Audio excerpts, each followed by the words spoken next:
तो भारतीय लोक कथाओं में ना कुछ कहानियां ऐसी होती हैं जो सच में रोंगटे खड़े कर देती हैं, खासकर वो जो पानी के आसपास घूमती हैं, नदी, तालाब, झीलें।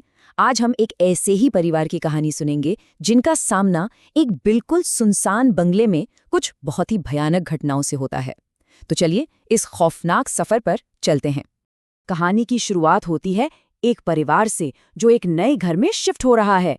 पर जैसा कहते हैं ना, कुछ जगहें सिर्फ ईंट और पत्थर की नहीं बनी होती, वो अपने अंदर न जाने कितने गहरे और डरावने राज दबाए रखती हैं। और ये बंगला बिल्कुल वैसा ही था। और ये शब्द थे बंगले के केयरटेकर भुवन के। मतलब उसने परिवार को शुरू में ही चेतावनी दे दी थी। सोचिए, इस एक लाइन ने ही आने वाले खतरे की घंटी बजा दी थी। एक ऐसा डर जो बहुत जल्द हकीकत बनने वाला था। तो अब कहानी शुरू होती है। सोचिए, एक अंधेरी तूफानी रात है और एक परिवार, तपन, उनकी पत्नी मंदाकिनी और उनकी दो बेटियां सुगंधा और इंद्राणी, एकदम सुनसान इलाके में बने एक सरकारी बंगले पर पहुंचते हैं। अब बंगले तक पहुंचने से पहले रास्ते में ही उन्हें भुवन यानी केयरटेकर नदी के किनारे एक छोटी सी पगडंडी पर चलता हुआ दिखता है। ये थोड़ा अजीब था क्योंकि भुवन ने ही तो उन्हें गांव के कच्चे रास्ते से आने को कहा था, ये बोलकर कि गाड़ी वहां से नहीं जा पाएगी। लेकिन सबसे अजीब बात तो तब होती है जब वो बंगले पर पहुंचकर भुवन से उस नदी वाले रास्ते के बारे में पूछते हैं, और वो तो साफ मुकर जाता है। कहता है कि वो तो उस तरफ गया ही नहीं। यहीं से कहानी में पहला सबसे बड़ा सस्पेंस पैदा होता है जो बेचैनी बढ़ा देता है। तो सवाल यह है कि परिवार ने आखिर देखा किसे था या क्या देखा था। चलिए अब कहानी में आगे बढ़ते हैं, अगली सुबह की तरफ, जहां ये अजीबोगरीब घटनाएं रुकती नहीं बल्कि और भी साफ होती चली जाती हैं। अगली सुबह जब वो उठते हैं तो घर के बाहर गीली मिट्टी पर पैरों के निशान देखते हैं। पर इन निशानों में कुछ बहुत ही डरावना था। ये निशान घर से नदी की तरफ नहीं जा रहे थे, बल्कि नदी से घर की तरफ आ रहे थे। ऐसा लग रहा था जैसे कोई या कुछ नदी से निकलकर सीधा घर के अंदर आया हो। और बस यही सवाल अब कहानी के बिल्कुल सेंटर में आ जाता है। आखिर ये निशान थे किसके? किसी इंसान के या कुछ और? रहस्य हर पल के साथ और गहरा होता जा रहा था, और इसका जवाब सच में किसी के भी रोंगटे खड़े कर सकता है। और भुवन का ये जवाब कहानी को एक एकदम क्लासिक हॉरर मोड़ देता है। सोचकर देखिए, उल्टे पैर, मतलब ये ख्याल ही कितना खौफनाक है। अब ये बिल्कुल साफ था कि परिवार का पाला किसी मामूली चीज से नहीं पड़ा है। अब कहानी का फोकस शिफ्ट होता है परिवार की बेटी सुगंधा पर, क्योंकि अब उसका सीधा सामना होने वाला था उसी अलौकिक शक्ति से। तो होता यूं है कि एक दिन माँ उससे बाजार भेजती है। रास्ते में जब वो नदी के पास से गुजर रही होती है तो उसे किनारे पर एक बहुत ही खूबसूरत लड़की दिखती है जो उसे इशारे से अपनी तरफ बुला रही थी।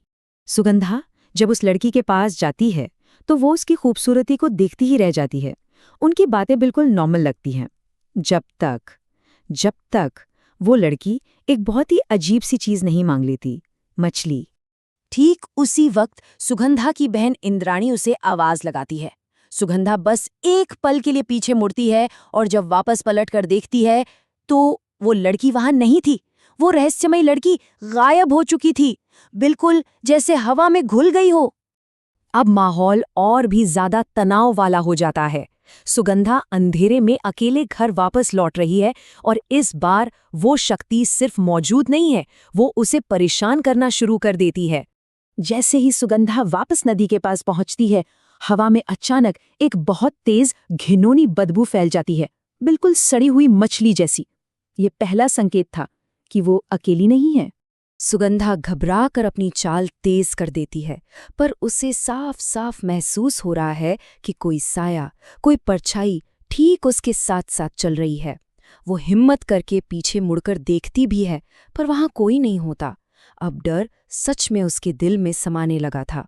और अब ये खतरा सिर्फ एक एहसास नहीं था, वो हकीकत बन चुका था। अचानक एक पेड़ की एक बड़ी सी डाल टूटकर सीधा सुगंधा के सामने आकर गिरती है। ये एक सीधा हमला था। और फिर उसे एक आवाज सुनाई देती है, एक ऐसी आवाज जो कहीं से नहीं आ रही थी पर हवा में गूंज रही थी, और वही मांग कर रही थी, मुझे मछली दो, बस इतना सुनना था कि सुगंधा के डर की इंतहा हो गई और वो पागलों की तरह वहां से भागी। अब कहानी अपने सबसे खौफनाक मोड़, अपने क्लाइमैक्स की तरफ बढ़ रही है और इस बार हम ये सब कुछ देखेंगे सुगंधा की माँ मंदाकिनी की आंखों से।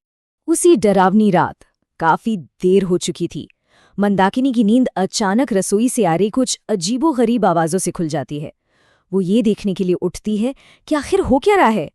मंदाकिनी का दिल तेजी से धड़क रहा था। वो धीरे धीरे दबे पांव रसोई की तरफ बढ़ रही थी। उसने धीरे से दरवाजा खोला और अंदर का मंजर देखकर उसकी तो जैसे दुनिया ही उजड़ गई। वो उस चीज के लिए कभी तैयार नहीं थी। रसोई के अंदर सुगंधा थी, पर वो उसकी बेटी सुगंधा नहीं थी। वो फर्श पर बैठी कच्ची मछलियां खा रही थी।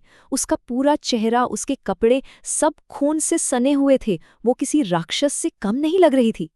जब मंदाकिनी उससे पूछती है कि ये सब क्या है, तो जो जवाब आता है वो सुगंधा की आवाज में नहीं था।